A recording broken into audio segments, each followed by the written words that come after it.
Hi everyone, in this video you will learn that how to get transformation cookies recipe in one human. Guys, this is very simple and easy, so let's get started. As their name implies, transformation cookies are not your ordinary cookies.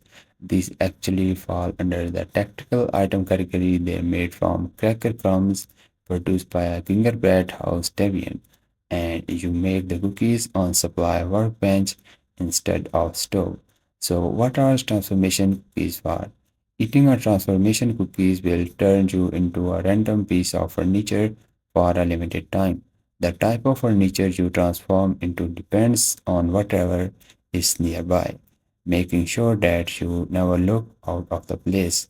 To make the transformation cookies, you need the following ingredients.